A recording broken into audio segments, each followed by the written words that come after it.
बिस्मिल्लाहिर्रहमानिर्रहीम। अस्सलाम वालेकुम नाज़रीन, आप यूट्यूब चैनल देख रहे हैं। मैं इमरान खान हूँ। सबसे पहले एक ख़बर है जो कमर मेकन साहब ने उसको रिपोर्ट किया है। जर्नलिस्ट हैं, इस्लामाबाद से रिपोर्ट करते हैं।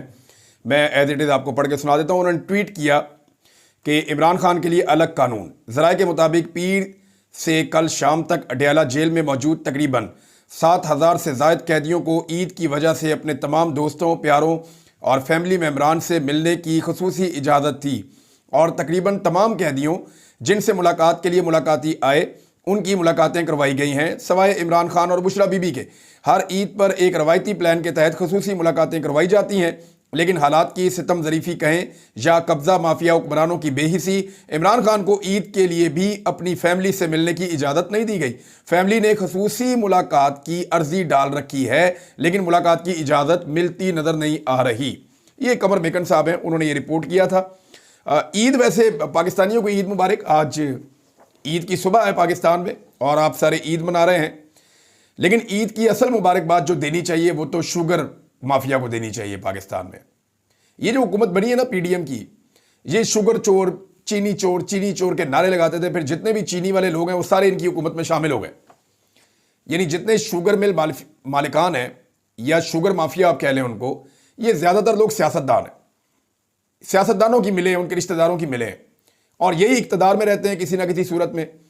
मुख्तलिफ पॉलिटिकल पार्टी के अंदर ये अपने बंदे रखते हैं। जब भी कोई पार्टी इक़्तिदार में आती है तो ये अपने मफाद के खिलाफ कोई भी कानून पास नहीं होने देते। गन्ने के किसानों का ये इस्तेहसाल करते हैं। चीनी की कीमतें ये मोनोपोली के जरिए से खुद तय करते हैं और ये बहुत मुनाफा कमाते हैं। अभी इस रमज़ान में इन्होंने कितना मुनाफा कमाया था ये आप देखें। 2021 का एक डाटा है, वो ये बताता है कि एक पाकिस्तानी औसतन जो चीनी इस्तेमाल करता है एक साल में, वो लगभग 26 किलो है पूरे साल के अंदर, 365 दिनों के अंदर। ये एवरेज है। अच्छा, इसमें जो चीनी की पैदावार पाकिस्तान में हुई है मौजूदा साल में 2024-25 के सीजन में, वो 680 करोड़ किलोग्राम बताई जा रही है। यानी आप ये 6.8 मिलियन टन है। 6.8 मिलियन टन जो है वो चीनी की पैदावार है 2024-25 में। और इसमें से जो 160 करोड़ चीनी है, लगभग 150-160 करोड़ चीनी वो रमज़ान मुबारक में बिक गई है। रमज़ान में लोग चीनी बहुत ज़्यादा ख़रीदते हैं और एक्स्ट्रा ख़रीदते हैं, इस्तेमाल भी ज़्यादा होता है रमज़ान मुबारक में। तो रमज़ान एक ऐसा सीज़न होता है जैसे कि टेक्सटाइल वालों का, कपड़ों वालों का सीज़न है कि जनाब दोनों ईदों के ऊपर उनका कपड़ा बिक जाता है। जैसे जानवर बेचने वाले जो हैं, मवेशी बेचने वाले, उनका बकरा ईद के ऊपर उनकी बकरियाँ, उनके जो हैं उनके जानवर बिकते हैं, बैल बिकते हैं, उनके ऊँट बिकते हैं। तो उनका वो सीज़न होता है। तो हर एक का शादियों का सीज़न होता है, वहाँ पे बहुत सारी चीज़ें बिकती हैं। शादी हालों का एक सीज़न होता है। इसी तरह जो शुगर मिल माफिया है उसका भी एक सीज़न है, और ये रमज़ान मुबारक इनका सीज़न होता है। होना तो ये चाहिए कि चीज़ों की कीमतें कंट्रोल की जाए। हुकूमत ने दावे किए थे, लेकिन कम से कम 30 रुपए फी किलोग्राम चूना लगाया गया है। इन्होंने कितनी चीनी बेची ये मैं आपको बताता हूँ। 160 यानी तकरीबन कोई 20% चीनी जो इस्तेमाल करते हैं ना पाकिस्तानी, वो इस एक महीने में इस्तेमाल करते हैं।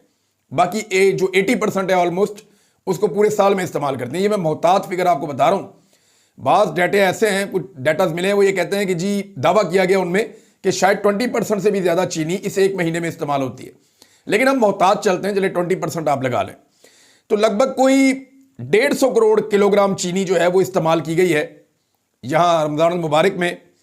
और अगर आप 30 रुपये 35 रुपये का जो चूना लगाया गया फी किलोग्राम पे, उसको अगर शामिल करें तो लगभग 5,000 करोड़ जेबों में गए हैं शुगर मिल माफिया की। आप अंदाजा करें। तो फिर ईद मुबारक तो इनको कहनी चाहिए कि शुगर मिल माफिया जो है, मौजें तो इनकी लगी हुई हैं, पैसा तो इन्होंने बनाया है, ईदी तो आवाम से इन्होंने इकट्ठी की है और हुकूमत ने आंखें बंद रखी हैं। हुकूमत ने बस एक दफ़ा कह दिया यार 164 पे फिक्स कर देते हैं, 130 से उठा के 130-140 पे बिकनी चाहिए थी मैक्सिमम, 164 पे इन्होंने फिक्स करवा दी। वो वहां पे भी नहीं बिकी, वो 180 में बिकती रही है। यानी जो असल चूना है वो 40 रुपए से भी ऊपर लगता रहा है। लेकिन मोहतात अंदाजा भी आप लगाएं तो 5,000 करोड़ का चूना पाकिस्तानियों को लगाया शुगर मिल माफियाज ने। और ये वो हुकूमत है जो कहती थी चीनी चोर। तो आज चीनी चोर कौन है? और पाकिस्तान का मीडिया इस पर बात ही नहीं कर रहा। इमरान खान के दौर में चीनी की कीमत 5 रुपए किलो बढ़ गई थी, इन्होंने नाच नाच के घुंघरू तोड़ दिए, तबैयां फेर दी। इन्होंने कहा जी पता नहीं क्या हो गया, पाकिस्तानी भूखे मर गए, सब तबाह हो गया। क्या बनेगा पाकिस्तान का, हर चीज बर्बाद होगी पाकिस्तान की, कुछ नहीं बचा पाकिस्तान के अंदर। ये वो कह रहे थे जब इमरान खान के दौर में 5 रुपए किलो चीनी बढ़ जाती थी या 2 रुपए लीटर पेट्रोल बढ़ जाता था। और अब क्या हो रहा है, अब तो जनाब लंबे चूने लग रहे हैं, अब तो लुटमार जारी है। लेकिन मीडिया जो है उसकी सर पे जो है ना, उसके कानों पे जूं तक नहीं रेंग रही। मीडिया कुछ भी करने के मूड में नहीं है। वजह यह है कि मीडिया को भी पैसा दिया जा रहा है, खुल खला के पैसा दिया जा रहा है। बहरहाल ये उनको मुबारकबाद देनी चाहिए। और इस पे मिफ्ता इस्माइल साहब का एक स्टेटमेंट बड़ा इंटरेस्टिंग। इमरान खान के दौर में जब 3.5 साल में चीनी 70 रुपए से 90 रुपए तक हुई तो शहबाज शरीफ बहुत नाराज हुए और इमरान खान को कहा कि आप माफिया के जेर असर आकर चीनी महंगी कर रहे हैं। अब चीनी 115 रुपए से 180 रुपए पर चली गई है, मगर शहबाज शरीफ का वो गुस्सा अब न जाने कहां चला गया। गुस्सा बड़ा सियाना है, गुस्सा जो है वो मुखालिफ पे आता है। अवाम के लिए तो कोई गुस्सा करता ही नहीं है ना, अवाम के लिए तो कुछ सोचता ही नहीं है।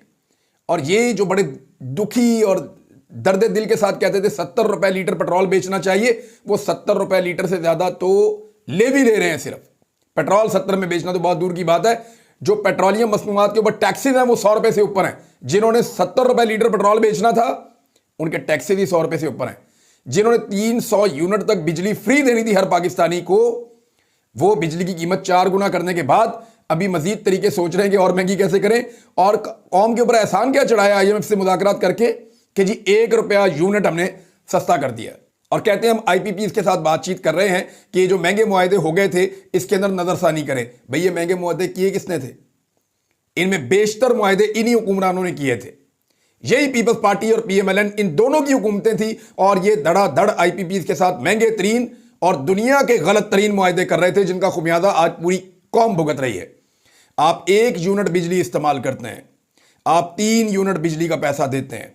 आपके पूरे खित्ते के अंदर कहीं पे भी बिजली इतनी महंगी नहीं है जितनी पाकिस्तान के अंदर महंगी है। आपकी इंडस्ट्री बंद हो रही है, आप घर में बिजली इस्तेमाल करते हुए डरते हैं। और अभी जो बिजली के बिल आपको आएंगे, जब ये गर्मियां शुरू हो रही हैं, मामला आगे बढ़ेगा तो आपको लग पता जाएगा कि इन्होंने पाकिस्तानियों के साथ किया क्या है, कितनी ज्यादती की इन्होंने पाकिस्तानियों के साथ। खुद ही पहले गलत मुआहदे किए और अब खबरें चलाते हैं जी हम उनके साथ बातचीत कर रहे हैं। सजा देनी चाहिए उन सारे लोगों को जिन्होंने पाकिस्तान को इस जंजाल में फंसाया है। इतनी बिजली पैदा करने की क्या जरूरत थी जितनी आप इस्तेमाल ही नहीं कर सकते थे? ये फजूल खर्ची नहीं है, ये एक्चुअली इसके पीछे का जो गेम है वो कमीशंस हैं जो बड़े बड़े लोग खा जाते हैं कि जनाब इसके अंदर आप इतना पैसा कमाएंगे, इतना पैसा आप हमें देंगे, हम इतना पैसा अपनी जेब में डालेंगे, हमारा कौन सा घर से जा रहा है, कौम का पैसा है, लुटमार कर लो। तो ये लुटमार हुई है जी पाकिस्तान के साथ। इमरान खान इस लुटमार में हिस्सेदार नहीं बना तो चाहे वो शुगर मिल माफिया था, चाहे वो IPPs माफिया था, पाकिस्तान के सारे माफिया इकट्ठे होकर उसको पड़ गए, लेकिन पाकिस्तान की अवाम इमरान खान के साथ खड़ी हो गई। अब नाजरीन, जो ये अमेरिका से खबरें आ रही है ना, मैंने इसमें कुछ और तहकीकात भी की हैं। पाकिस्तान की एस्टेब्लिशमेंट ने क्यों बात की ओवरसीज पाकिस्तानियों से कि आप टेम्परेचर को डाउन करें? क्या ये कॉमन सेंस है? क्या वो 5 लोग जो आए मिलने के लिए, जिनमें से 2 लोग ज़ाती तौर पे बड़े अच्छे ताल्लुक वाले थे एस्टेब्लिशमेंट के, या वो पहले भी एस्टेब्लिशमेंट से मिलते रहे हैं, 3 लोग नए थे जो बड़ी खुशगवार हैरत के साथ वापस गए कि जी हमें तो बड़ा प्रोटोकॉल मिला है, हम तो बड़े खुश हुए इस प्रोटोकॉल से। सवाल ये पैदा होता है कि ये मुलाकात जो की गई है इसका मकसद क्या है? एस्टेब्लिशमेंट उनसे चाहती क्या थी, या वो एस्टेब्लिशमेंट को क्या दे सकते हैं? देखिए, एस्टेब्लिशमेंट ने अगर टेम्परेचर डाउन करना है तो इमरान खान किसका कैदी है? इमरान खान तो किसी सियासी जमात का कैदी तो नहीं है, कानून का या अदालत का कैदी तो नहीं है, वो तो पाकिस्तान की मिलिट्री एस्टेब्लिशमेंट का कैदी है। वो तो उसकी लड़ाई एस्टेब्लिशमेंट के साथ चल रही है, इस वजह से वो जेल काट रहा है। तो जाएं जाके इमरान खान से बात करें कि टेम्परेचर डाउन करना है, हो सकता है वो टेम्परेचर डाउन कर दे। और अगर इमरान खान टेम्परेचर डाउन नहीं करता तो जो करोड़ों लोग उसके साथ खड़े हैं वो क्यों डाउन करेंगे? देखिए, इसको आप समझें, ये इमरान खान की सपोर्ट छीनने की कोशिश थी और कुछ नहीं था। मुज़ाकरात में जिन लोगों को बुलाया गया उन्हें बताया गया जी इमरान खान अच्छा आदमी नहीं है, उन्हें ब्रीफिंग्स दी गई जी इमरान खान ने इकोनॉमी तबाह कर दी थी। हालांकि उस दौर में 6% से हम ग्रो कर रहे थे और अब हम कभी माइनस पे होते हैं, कभी बड़ी मुश्किल से 1 पे पहुंचते हैं। उस दौर के अंदर इंडस्ट्री फुल बूम पे चल रही थी, आपको फैसलाबाद में वर्कर नहीं मिल रहे थे। आज एक खबर मैं आपको देता हूं, यहीं पे दे देता हूं, बल्कि खबर पहले आपको देता हूं फिर आगे बढ़ते हैं। ये एक्सप्रेस न्यूज की खबर है, देखें आप। गलत पॉलिसियों की वजह से टेक्सटाइल स्पिनिंग मिलें बंद होने का खदशा। ये वो मिले हैं जो इमरान खान साहब के दौर में इनको मजदूर नहीं मिल रहे थे, ये अपनी पूरी कैपेसिटी पे चल रही थी, 3-3 शिफ्टें लग रही थी, मजदूर अवेलेबल नहीं थे, लोग ओवर टाइम कर रहे थे, इतने ऑर्डर्स आ रहे थे पूरी दुनिया से कि धड़ाधड़ एक्सपोर्ट्स बढ़ रही थी। ये इमरान खान के दौर में हो रहा था।